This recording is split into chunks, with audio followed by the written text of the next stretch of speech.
उत्तराखंड के मुख्यमंत्री आदरणीय श्री पुष्कर धामी जी, मध्य प्रदेश कैबिनेट में नगरीय प्रशासन मंत्री आदरणीय श्री भूपेंद्र सिंह जी, बीना विधानसभा क्षेत्र के लोकप्रिय विधायक आदरणीय श्री महेश राय जी, इस यात्रा को मंडला से लेकर हम सबके बीच में आए श्री अभिलाष पांडे जी, हमारे मंचासीन सभी जनप्रतिनिधिगण, सभी पार्टी के पदाधिकारीगण। मैं चूंकि यह यात्रा भी यहाँ से खिमलासा, मालथोन, बांदरी होते हुए बंडा तक इस यात्रा को रात में पहुंचना है, इसलिए मैं बहुत संक्षिप्त रूप में माननीय अभिलाष जी से आग्रह करूंगा कि अभिलाष जी आए और इस सभा को संबोधित करें। श्री अभिलाष जी। बोलिए भारत माता की। अरे इतने से काम नहीं चलेगा। आज उत्तराखंड के मुख्यमंत्री आए हुए हैं, जरा दोनों हाथ उठाकर जरा ताली बजाकर हम आदरणीय मुख्यमंत्री जी का स्वागत करें। दोनों हाथ उठाकर बोलिए भारत माता की। मैं ज्यादा समय नहीं लूंगा। अब आदरणीय मुख्यमंत्री जी और भूपेंद्र जी को हम सब लोग सुनेंगे। मैं आप सबसे निवेदन करना चाहता हूं कि एक बार दोनों हाथ की मुट्ठी बांधकर मेरे साथ बोलिए नर्मदा मैया की।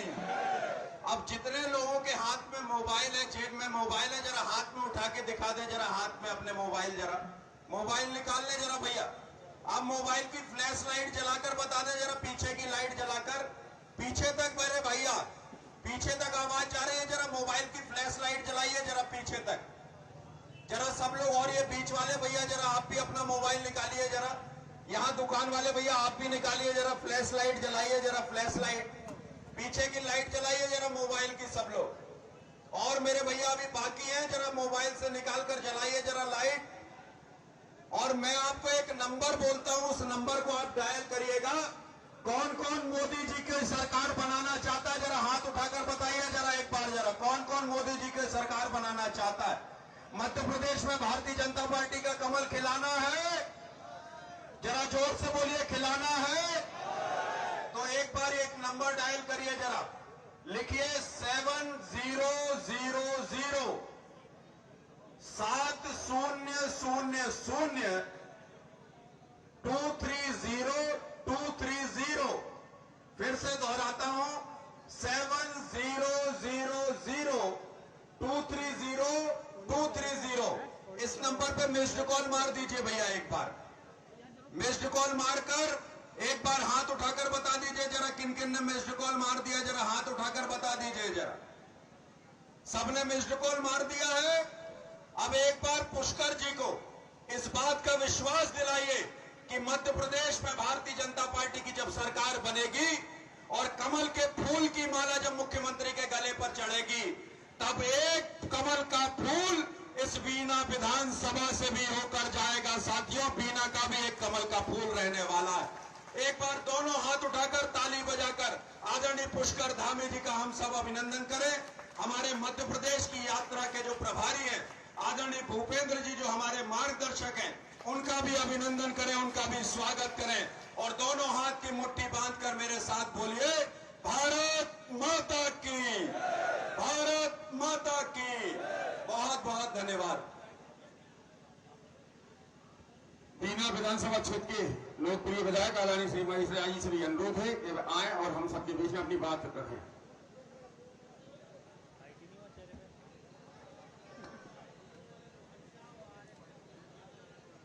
बोलिए भारत माता की। आवाज नहीं आई, भोपाल तक आवाज जाना चाहिए। बोलिए भारत माता की। आज हम बीना विधानसभा क्षेत्र में भारतीय जनता पार्टी की जन आशीर्वाद यात्रा आज हमारे बीना नगर में आज आप सबके बीच में आई है। आज इस यात्रा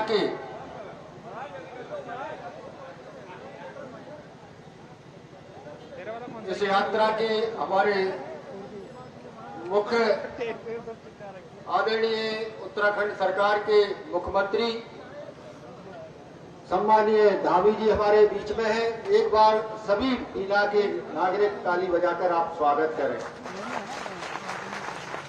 मंच पर उपस्थित भारतीय जनता पार्टी के वरिष्ठ नेता हमारे बुंदेलखंड की शान और बान प्रदेश शासन के मंत्री आदरणीय भूपेंद्र सिंह जी का भी एक बार सभी स्वागत करें। मंच पर उपस्थित जिला भारतीय जनता पार्टी के अध्यक्ष आदरणीय गौरव सरोडिया जी, मंडल के सभी अध्यक्षगण, सभी पूर्व विधायकगण, उपस्थित सभी पार्टी के पदाधिकारीगण, कार्यकर्ता मित्रों और बड़ी संख्या में बीना नगर के सभी सम्मानीय नागरिक बंधुओं, मैं सभी को नमस्कार करता हूं, प्रणाम करता हूं। आज ये हमारी यात्रा सागर से प्रारंभ हुई और खुरई होते हुए आज चूंकि 4 साढ़े 4 बजे का बीना का टाइम था, तो मैं सभी लोगों से माफी भी चाहता हूं कि यात्रा थोड़ी विलंब से पहुंची है, तो मैं आप सभी से माफी चाहता। मित्रों, आज हमारे प्रदेश के मुखिया आदरणीय शिवराज सिंह चौहान जी, आपका खुरई में आज कार्यक्रम था और वैसे भी हमने देखा है कि पिछले 10 सालों में जब शिक्षा के क्षेत्र की कोई बात होती है तो हमें खुरई का मंच और प्रदेश के मुखिया माननीय शिवराज सिंह चौहान अक्सर खुरई के मंच से, इसके पहले भी एक महत्वपूर्ण घोषणा हुई थी जो महाविद्यालय खिमलासा के लिए हुई थी, और मैं आज आप सबके बीच में कि आज भानगढ़ के लिए भी माननीय शिवराज सिंह जी ने महाविद्यालय की घोषणा की है, बीना के लिए और शिक्षा के लिए एक महत्वपूर्ण सौभाग्य हमें आज खुरई में उन्होंने घोषणा की है। मैं हृदय से उन्हें धन्यवाद देता हूं। और साथ में आज से 14 तारीख को रिफाइनरी परिसर में जो कार्यक्रम था उसमें खिमलासा की तहसील की घोषणा की थी, तो लगभग हम जो बात अपनी बात रखते हैं माननीय मुख्यमंत्री जी हमारे क्षेत्र के लिए सहर्ष स्वीकार कर लेते हैं, तो मैं आज हृदय से सभी उन्हें धन्यवाद देता हूं। और आज हमारे प्रदेश के मेहमान आदरणीय धामी जी हमारे बीच में है, हम उनका स्वागत करते हैं, वंदन करते हैं कि उत्तराखंड जैसे राज्य से वो आज हमारे मध्य प्रदेश की धराओ बीना विधानसभा में पधारे हैं। मैं बीना विधानसभा क्षेत्र की तरफ से आपको बहुत बहुत शुभकामनाएं, बधाई और आभार व्यक्त करता हूँ। बोलिए भारत माता की।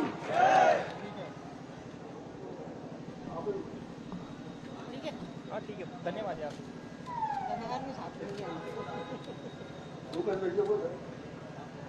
भैया आप बोलेंगे तो बहुत बड़ी आपकी डिमांड है बीना में। आदरणीय भूपेंद्र सिंह जी भी सभा को संबोधित करें। बोलिए भारत माता की। देखो, आज अपन सबके लिए एक अच्छा ऐसा अवसर है कि जन आशीर्वाद यात्रा में हमारे देश की देवभूमि उत्तराखंड, जहां पर बाबा केदारनाथ जी, हमारे भगवान बद्रीनाथ जी और सभी तीर्थ क्षेत्र लगभग हमारे जहां पर है, वहां के मुख्यमंत्री, हम सबके नेता, हम सबके बीच में आज यहाँ पर आए हैं। हम सब उनका जोरदार तालियों से अभिनंदन करें, स्वागत करें। और अभी चूंकि बहुत कार्यक्रम है तो मैं उनको सादर आग्रह करता हूं कि आगे वो हम सबको मार्गदर्शन दें, संबोधित करें। जोरदार तालियों से स्वागत।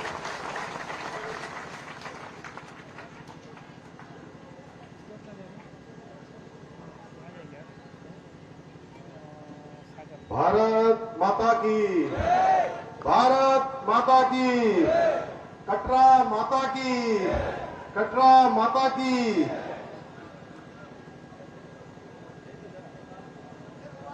जन आशीर्वाद यात्रा के आज बीना पहुंचने पर इस पूरी यात्रा के प्रभारी खुरई विधानसभा के लोकप्रिय विधायक, मध्य प्रदेश सरकार के नगर विकास मंत्री आदरणीय भूपेंद्र सिंह जी, यहाँ के बीना विधानसभा के लोकप्रिय विधायक, बहुत ही सहज और बहुत सरल, मैं आज प्रातःकाल से उनसे मिल रहा हूं। आदरणीय महेश राय जी,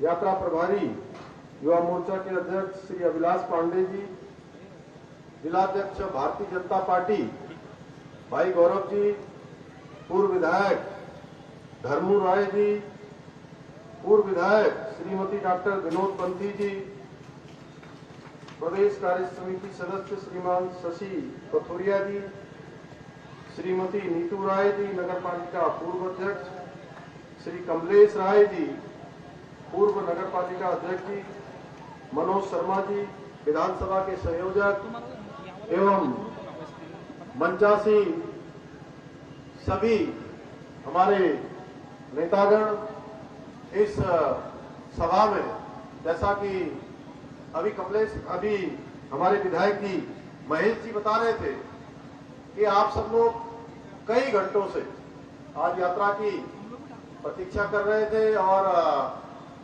इतना अधिक विलंब होने के बाद भी इतनी बड़ी संख्या में मैं देख रहा हूं जगह जगह पर जिस प्रकार से आप सबके द्वारा यात्रा का स्वागत किया है, हम सब यात्रा में चलने वाले लोगों का स्वागत किया है। इस सभागार में उपस्थित मेरे सभी बड़े बुजुर्ग, सभी उपस्थित माताएं बहनें, मेरे सभी नौजवान साथियों, उपस्थित पत्रकार मित्रों, छायाकार बंधुओं, मैं आप सबको बाबा बद्री विशाल की धरती से, भगवान केदारनाथ जी की धरती से और 4 धामों की धरती से आकर देवभूमि का मुख्य सेवक होने के नाते आप सब लोगों ने जो मेरा भी यहाँ पहुंचने पर स्वागत किया है, अभिनंदन किया है, मैं भी दोनों हाथ जोड़कर सिर झुकाकर आप सबको प्रणाम करता हूँ, आप सबको नमन करता हूँ। भाइयों बहनों, आज प्रातःकाल से मैं मध्य प्रदेश की धरती पर हूँ। प्रातःकाल से मैं सागर पहुंच गया था और वहां पहुंचने के बाद जिस प्रकार से मैंने देखा सागर के लोगों में, खुरई विधानसभा में और अब बीना विधानसभा में जगह जगह जिस प्रकार से सड़कों पर आकर, घरों की छतों पर आकर बड़े बुजुर्ग बड़ी संख्या में हमारी माताएं बहनें, जबकि कल सभी का व्रत था, उसके बावजूद भी आज बड़ी संख्या में ऐसा लग रहा था कि जैसे सारे के सारे लोग अपने घरों से बाहर आ गए हो और जन आशीर्वाद यात्रा को अपना आशीर्वाद दे रहे हो। और मैं तो सच बताऊं, मैं सोचकर आया था कि कुछ हजारों लोग यात्रा का स्वागत करेंगे, एक जगह पर करेंगे, 2 जगह पर करेंगे, 5 जगह पर करेंगे, 10 जगह पर करेंगे, 20 जगह पर करेंगे। यहां तो जिस रास्ते से यात्रा निकल रही है, सारे ही रास्तों पर यात्रा का जिस प्रकार से स्वागत हो रहा है, वह बता रहा है कि यहाँ पर विकास की यात्रा कितनी तेजी से आगे बढ़ी है, विकास किस गति से धरातल पर उतरा है। भाइयों बहनों, मैं मां नर्मदा से सिंचित बाबा महाकाल ओंकारेश्वर की भूमि, गंगा यमुना बद्रीनाथ केदारनाथ और जागेश्वर की पवित्र भूमि देवभूमि उत्तराखंड से आकर आप सबसे निवेदन करने के लिए आया हूं।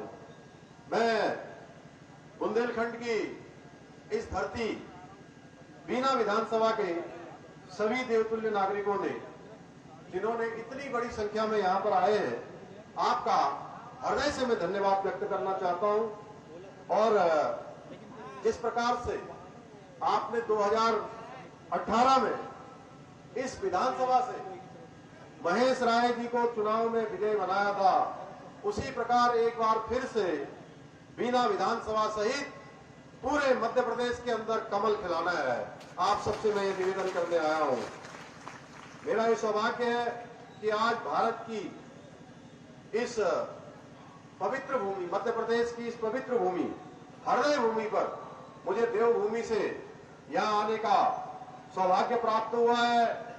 ये वीरों की भूमि है। इस भूमि को मैं नमन करता हूं। इस धरती ने देश के लिए अपने प्राणों का बलिदान देने वाले, आहुति देने वाले वीरांगना लक्ष्मीबाई की जन्मभूमि है, जहां ओरछा के राजा आज भी श्री भगवान श्री राम माने जाते हैं। भाइयों बहनों, ये मध्य प्रदेश का जो सागर जिला है, ये मध्य प्रदेश का दिल है। और यह हर प्रकार से, अभी जिस प्रकार से महेश राय जी बता रहे थे, बहुत सारे यहां पर काम हुए हैं। शिक्षा का एक केंद्र रहा है जनपद। और ये बीना जो जंक्शन है, इस बीना जंक्शन के साथ मेरी बहुत सारी यादें जुड़ी हुई हैं।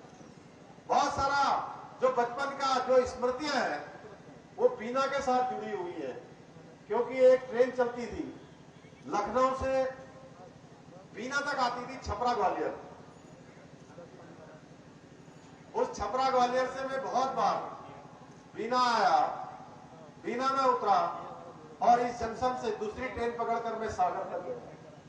और कई बार सागर से मैं बीना तक आया। उसके बाद कासगंज को जाने वाली, बरेली को जाने वाली, लखनऊ को जाने वाली बहुत सारी ट्रेनें मैंने इसी जंक्शन से पकड़ी है।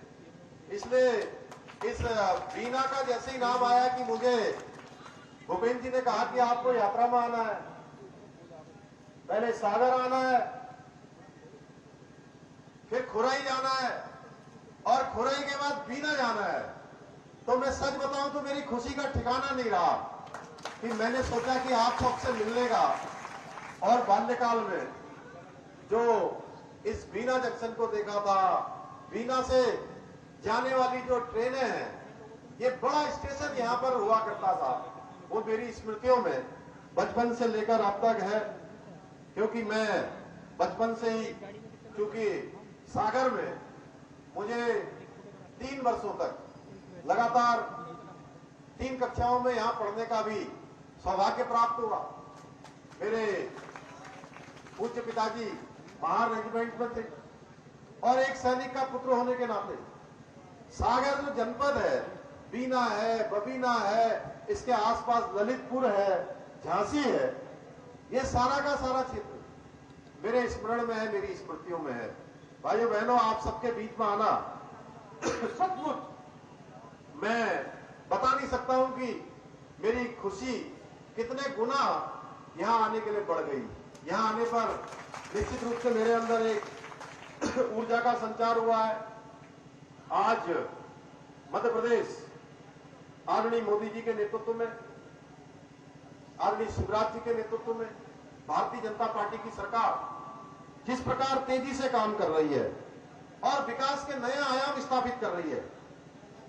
1.5 दशक पहले, जब 2003 से पहले की आप याद करिए, कैसा मध्य प्रदेश हुआ करता था, किस प्रकार से मध्य प्रदेश की सड़कें हुआ करती थी। ऐसा लगता ही नहीं था सड़कों में गड्ढे हैं, ऐसा लगता था गड्ढों में सड़क बनी हुई है।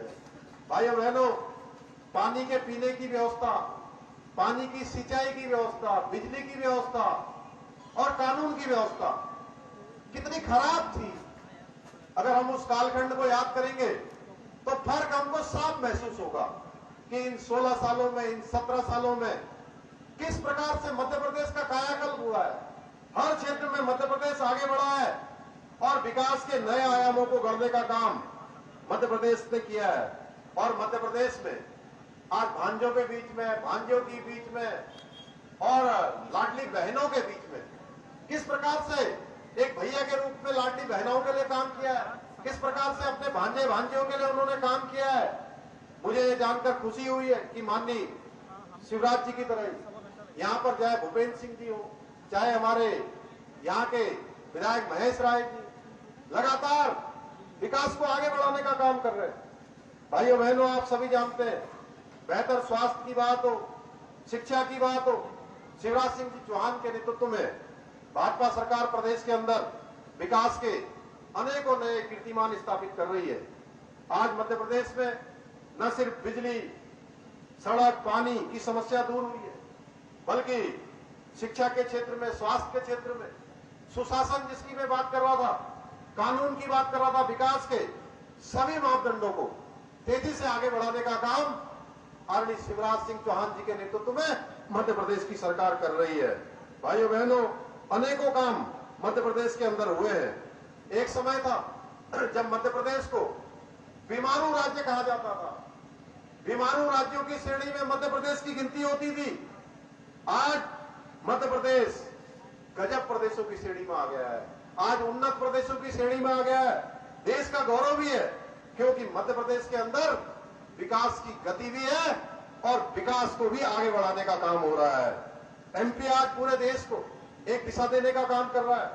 मैंने देखा है लोगों के हित में कोई योजना बनते ही मध्य प्रदेश के अंदर उस योजना को जमीन पर उतारने के लिए रात दिन मध्य प्रदेश के मुख्यमंत्री जी और उनकी पूरी सरकार निरंतर काम करती है, लगातार काम करती है। भाइयों बहनों, मुझे पूरा विश्वास है कि आदरणीय प्रधानमंत्री मोदी जी के दिशा निर्देशन में, मार्गदर्शन में और माननीय शिवराज जी के नेतृत्व में मध्य प्रदेश आने वाले समय में और तेज गति से श्रेष्ठ राज्य बनने की ओर अग्रसर होगा। आज आदरणीय प्रधानमंत्री मोदी जी के नेतृत्व में भारत और भारत की सरकार अनेकों क्षेत्रों में अभूतपूर्व कार्य कर रही है। भारत का मान सम्मान, स्वाभिमान पूरी दुनिया के अंदर बढ़ रहा है। भारत की पहचान बढ़ रही है। भाइयों बहनों, आज आर्थिक क्षेत्रों, सांस्कृतिक क्षेत्रों, कूटनीतिक क्षेत्रों, प्रत्येक क्षेत्र में आज हमारा देश तेजी से प्रगति की ओर बढ़ रहा है। सनातन संस्कृति, उसका परचम पूरे विश्व में लहरा रहा है। हमारी आस्था के केंद्रों का इतिहास और महत्व उसी के गौरव के साथ प्रदर्शित किया जा रहा है, जिसके साथ उसको बहुत पहले किया जाना चाहिए था। लोग मुझसे पूछते हैं कि भाजपा सरकार का क्या अर्थ है। मैं बताना चाहता हूं, आदरणीय मोदी जी के नेतृत्व वाली भाजपा सरकार का अर्थ है हमारी सांस्कृतिक संस्कृति, उसका उत्थान। भारतीय जनता पार्टी के नेतृत्व वाली सरकार का अर्थ है अयोध्या के अंदर जिस भगवान के राम मंदिर के लिए हम सब कहते थे कि राम लला हम आएंगे, मंदिर वही बनाएंगे, उस भगवान के जन्म स्थान पर अयोध्या में भव्य और दिव्य भगवान राम के मंदिर का निर्माण। भाजपा के नेतृत्व वाली सरकार का अर्थ है कि केदारनाथ जी में, बद्रीनाथ जी में पुनर्निर्माण का कार्य, नवनिर्माण का कार्य, वहां पर आने वाले समय में आप सब लोग केदारनाथ जी आएंगे, हेमकुंड साहब आएंगे, तो आपको वहां पर अब पैदल यात्रा नहीं करनी पड़ेगी, बल्कि वहां पर हमारे प्रधानमंत्री जी ने रोपवे का शिलान्यास कर दिया। भाइयों बहनों, जो कठिन यात्रा है वो कुछ ही घंटों में पूरी हो जाया करेगी। आदरणीय मोदी जी के नेतृत्व वाली सरकार भाजपा का अर्थ है काशी विश्वनाथ के अंदर बाबा विश्वनाथ का काशी कॉरिडोर का निर्माण।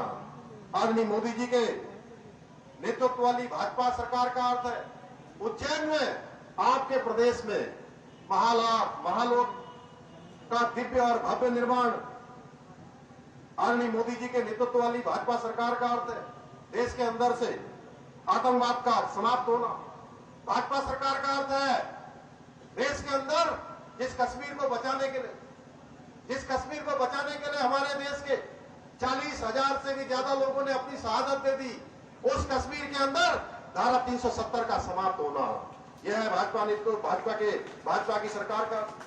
भाजपा के सरकार का अर्थ है लाल चौक पर तिरंगा, पाकिस्तान के अंदर घुसकर सर्जिकल स्ट्राइक करना, किसी प्रकार से चीन के सैनिकों का, चाहे गलवान की घाटी हो चाहे तवांग की घाटी हो, चीन के सैनिकों को दांत खट्टा करने का अर्थ भी भाजपा सरकार है। मेरे भाइयों और बहनों, आप सबके अथीन प्यार और समर्थन के कारण डबल इंजन की सरकार मध्य प्रदेश के अंदर सर्वांगीण विकास को गति करने में तेजी से आगे बढ़ रही है। डबल इंजन की सरकार। अब डबल इंजन की सरकार क्यों चाहिए भाइयों बहनों? आपने देखा होगा 2003 से अनवरत रूप से मध्य प्रदेश के अंदर भारतीय जनता पार्टी की सरकार विकास के नए आयामों को स्थापित कर रही थी। माननीय प्रधानमंत्री जी दिल्ली से जो पैसा भेजते थे, जो योजनाएं भेजते थे, उसको मध्य प्रदेश की सरकार धरातल पर उतारने का काम करती थी, लोगों तक पहुंचाने का काम करती थी। लेकिन बीच के कालखंड में 2018 में जनता के बीच में तमाम प्रकार की घोषणाएं कांग्रेस के लोगों के द्वारा की गई कि यहां पर कांग्रेस की सरकार बनेगी तो उन्होंने कहा किसानों का ऋण माफ कर देंगे। भाइयों बहनों, किसी किसान का ऋण माफ हुआ क्या? कोई किसान का ऋण माफ नहीं हुआ। इसी प्रकार से नौजवानों से कहा कि आपको रोजगार के लिए भत्ता देंगे, बेरोजगारी भत्ता देंगे, आपके रोजगार की बात करेंगे, ना तो रोजगार का भत्ता दिया गया। अलबत्ता जो माननीय प्रधानमंत्री जी ने योजनाएं शुरू की थी, जल जीवन मिशन, प्रधानमंत्री आवास योजना, आयुष्मान योजना, ऐसी अनेकों योजनाएं जो माननीय प्रधानमंत्री जी दिल्ली से मध्य प्रदेश के लिए भेज रहे थे, मध्य प्रदेश के लोगों के लिए भेज रहे थे, सागर के लोगों के लिए भेज रहे थे, बीना के लोगों के लिए भेज रहे थे, खुरई के लोगों के लिए भेज रहे थे, उन योजनाओं को रोकने का काम वो 15 महीने की जो विकास को रोकने वाली सरकार आई थी, उसने रास्ते में ही ब्रेक लगाने का, स्पीड को ब्रेक करने का काम उन्होंने किया। भाइयों बहनों, ये धोखा हुआ था मध्य प्रदेश के अंदर। आज अगर हम उन प्रदेशों की बात करें जहां कांग्रेस की सरकार इन्हीं सब कारणों से बन गई, झूठे वायदों के कारण बन गई, चाहे कर्नाटका हो या मेरे बगल में मेरे राज्य उत्तराखंड के बगल में हिमाचल है, हिमाचल के अंदर भी ऐसे ही तमाम घोषणाएं की थी। आज एक भी घोषणा वहां पूरी नहीं हो रही है। भाइयों बहनों, सारी घोषणाएं धरी की धरी रह गई हैं। अब कहते हैं हमारे पास पैसा नहीं है, हमारे पास संसाधन नहीं है। अरे भाई, आप झूठ बोलकर सत्ता में आ गए और आप जनता को आप फिर से बेवकूफ बनाने का काम कर रहे हैं, जनता को आंखों में धूल झोंकने का काम कर रहे हैं। इसलिए आने वाले समय में मैं आप सबसे निवेदन करने के लिए आया हूं। देवभूमि के अंदर उत्तराखंड की जनता ने एक मिथक तोड़ने का काम किया है, एक इतिहास बनाने का काम किया है। पहले उत्तराखंड के अंदर एक चुनाव आता था तो एक पार्टी की सरकार बन जाती थी, अगला चुनाव आता था दूसरी पार्टी की सरकार बन जाती थी।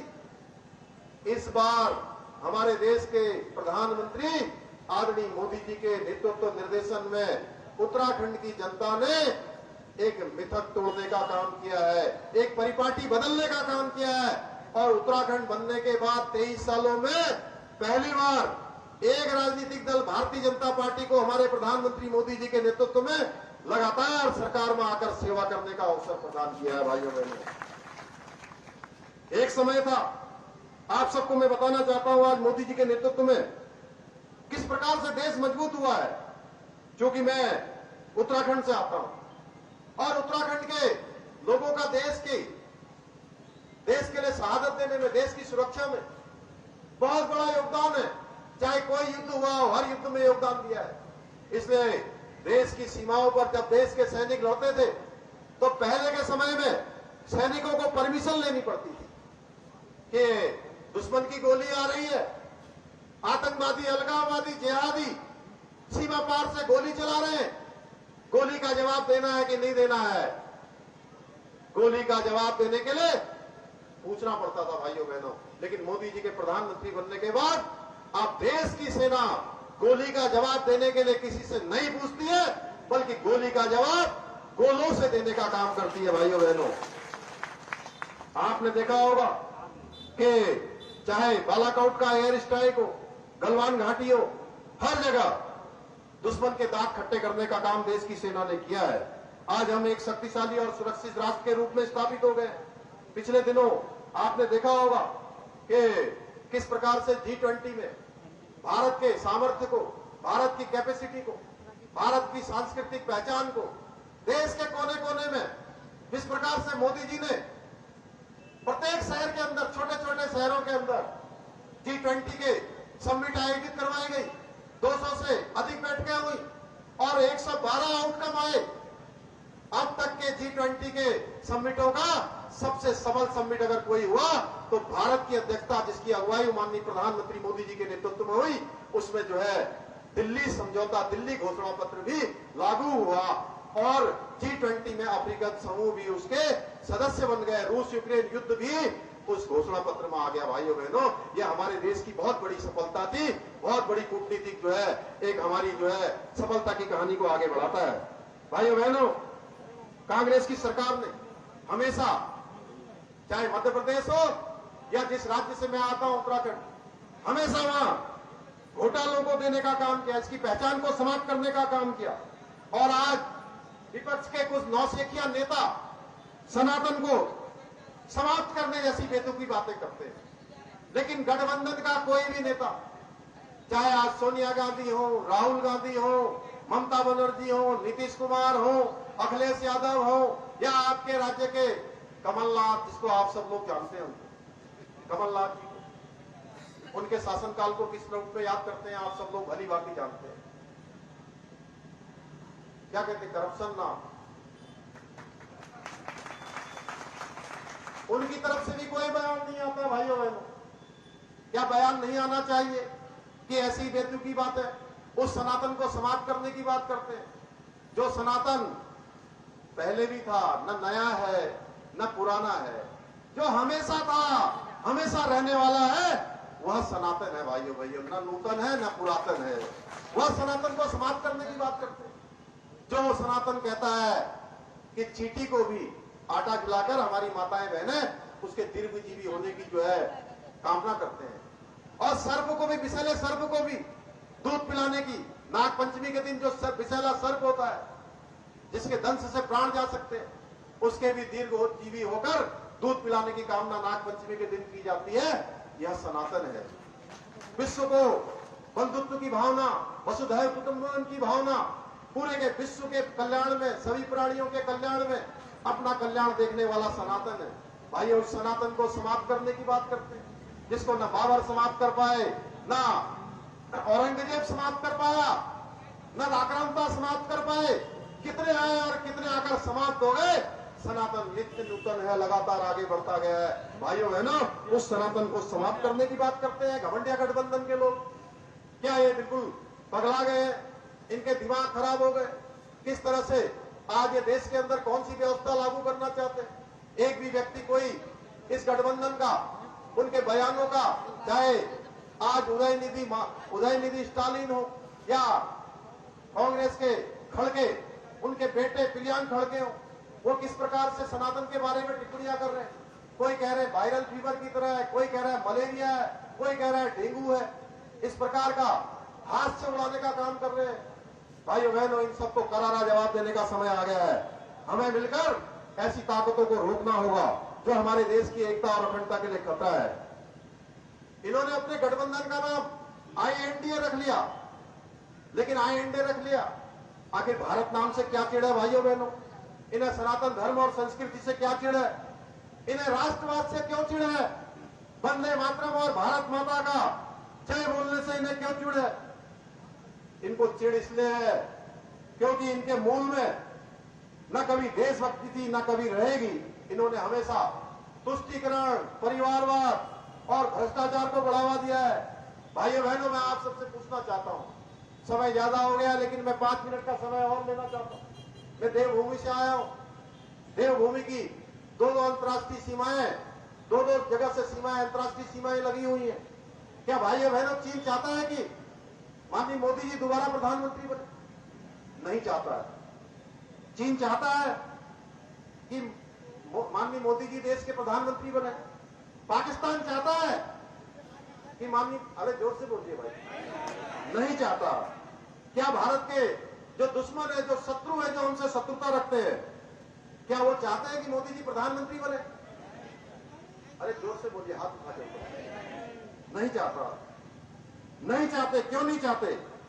क्योंकि आदरणीय प्रधानमंत्री मोदी जी के प्रधानमंत्री के बनने के बाद देश शक्तिशाली हुआ है, भारत आत्मनिर्भर हुआ है, और जो ये ठगबंधन करने वाले हैं, जिन्होंने परिवारवाद को बढ़ावा दिया है, जिन्होंने भ्रष्टाचार को बढ़ावा दिया है, जिन्होंने व्यक्तिवाद को बढ़ावा दिया है, जिन्होंने तुष्टीकरण को बढ़ावा दिया है, उनकी दुकानें बंद करने का काम आदरणीय प्रधानमंत्री मोदी जी के नेतृत्व में हुआ है। भाइयों बहनों, इसलिए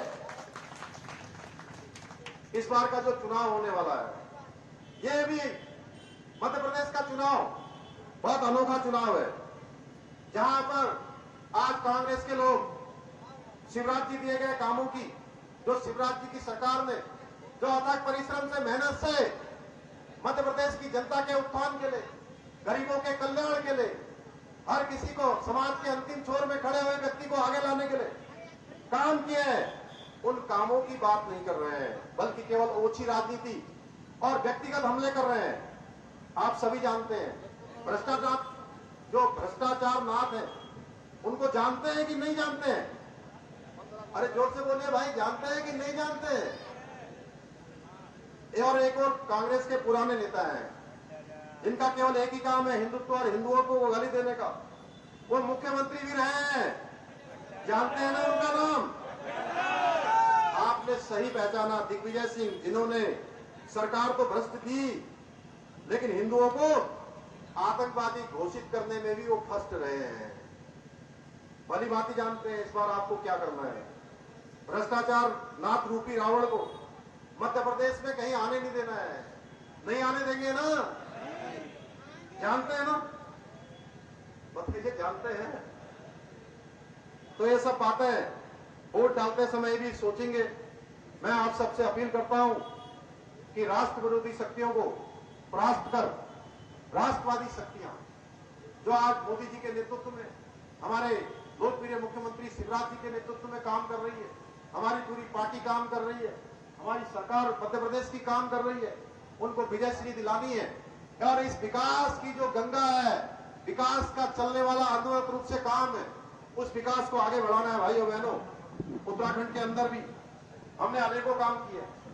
हम समान नागरिक संहिता का कानून, उत्तराखंड की भारतीय जनता ने चुनाव से पहले जो हमने प्रस्ताव रखा था कि देश के अंदर एक कानून होना चाहिए, उत्तराखंड की जनता ने उस पर मोहर लगाई है और उत्तराखंड के अंदर हम उसको लागू करने की दिशा में आगे बढ़ रहे हैं। भाइयों बहनों, समान नागरिक संहिता हम जल्दी ही लागू करेंगे। इसके अलावा उत्तराखंड देवभूमि है और देवभूमि के अंदर आप सब भी सोचते हैं, पूरी दुनिया के लोग सोचते हैं, जो देवभूमि का मूल स्वरूप है, आस्था है, श्रद्धा है, देवों का प्रदेश है, हर स्थान पर देवों से आच्छादित है, पर्वतों से आच्छादित है, उसका मूल स्वरूप बना रहना चाहिए। पिछले दिनों में मूल स्वरूप के साथ छेड़छाड़ होने लगी। हमने भाइयों, जो लैंड जिहाद उत्तराखंड के अंदर चल रहा था, उस लैंड जिहाद के खिलाफ भी अभियान चलाया और 3300 एकड़ से भी ज्यादा जमीन अभी तक हमने खाली करवा दी है। भाइयों बहनों, हमने धर्मांतरण रोकने के लिए सख्त कानून उत्तराखंड के अंदर बनाया है, क्योंकि धर्मांतरण भी हमारे प्रदेश के उत्तराखंड के अंदर तेजी से काम कर रहा था। इसके लिए हमने कड़ा कानून बनाया है। 10 साल तक की सजा का प्रावधान उत्तराखंड के अंदर किया है। नकल को रोकने का भी हमने प्रावधान किया है। उत्तराखंड के अंदर कई निर्णय हम ले रहे हैं। भाइयों बहनों, मुझे खुशी है कि अनेकों प्रदेश आज उस दिशा में आगे बढ़ रहे हैं। मध्य प्रदेश के अंदर अनेकों निर्णय हो रहे हैं। मैं मध्य प्रदेश के मुख्यमंत्री जी को, वहां की सरकार को, सबको मैं बधाई देना चाहता हूं कि विकास के अनगिनत कामों को उन्होंने आगे बढ़ाने का काम किया है। हमारे मामा जी ने, आज इस अवसर पर आप सबसे निवेदन करने के लिए आया हूं कि बीना सहित पूरे मध्य प्रदेश के विकास के लिए माननीय शिवराज जी को फिर से यहाँ का मुख्यमंत्री बनाना है और आदरणीय प्रधानमंत्री नरेंद्र मोदी जी का जो एक भारत श्रेष्ठ भारत की संकल्पना है, उसको साकार करने में अपना योगदान सुनिश्चित करना है। भाइयों बहनों, आप सब जानते हैं अभी दीपावली आने वाली है। दीपावली का त्योहार कुछ ही दिनों बाद आने वाला है और हम सब लक्ष्मी जी की आराधना करते हैं, लक्ष्मी जी की पूजा करते हैं। लक्ष्मी जी न तो हाथी में आती हैं, न साइकिल में आती हैं, ना हाथ के पंजे पर तो कतई नहीं आती हैं। और विकास हो, समृद्धि हो, इन सब कामों को अगर आगे बढ़ाना है तो लक्ष्मी जी को लाना है। लक्ष्मी जी को लाना है तो लक्ष्मी जी कमल के फूल में आती है। भाइयों बहनों, इसके कमल के फूल को खिलाना है। प्रदेश में भाजपा की सरकार बनानी है और मुझे पूरा विश्वास है उत्तराखंड के अंदर जिस प्रकार से वहां की जनता ने मिथक तोड़ा है, नया इतिहास बनाया है, आप सब यहाँ पर फिर से एक बार प्रचंड बहुमत की सरकार, 2/3 बहुमत की सरकार बनाकर एक नया इतिहास बनाने का काम मध्य प्रदेश के लोग करेंगे, बीना क्षेत्र की महान जनता करेगी। मैं आज इस अवसर पर आप सबका धन्यवाद करते हुए, और आज बड़ा शुभ दिन है, इस शुभ दिन में आप सबके बीच में यात्रा आई है, आप सबका आशीर्वाद मिला है। गणेश चतुर्थी की भी मैं आप सबको बधाई देता हूं। और आज एक ऐतिहासिक काम और हुआ है। आज जो देश के स्वाभिमान का प्रतीक नया हमारा संसद भवन बना है, पहली बार आज लोकसभा और राज्यसभा की बैठक हुई है, इसलिए आज का दिन और भी ऐतिहासिक है, जिस दिन आप सबका आशीर्वाद प्राप्त हुआ है। मैं एक बार आप सभी का दिल की गहराइयों से धन्यवाद करते हुए और भगवान बाबा बद्री विशाल की कृपा आप पर बने, भगवान बाबा केदारनाथ जी की कृपा बने, आप सब हर प्रकार से सुखी हो, स्वस्थ हो और आपके घरों में खुशहाली हो, आपके घर में लक्ष्मी जी का वास हो। मैं आप सबका बहुत शुभकामनाएं करते हुए, धन्यवाद करते हुए कि इतनी बड़ी संख्या में आप आए हैं, मैं अपनी वाणी को यहीं पर विराम देता हूं। बहुत बहुत धन्यवाद। जय हिंद, जय भारत।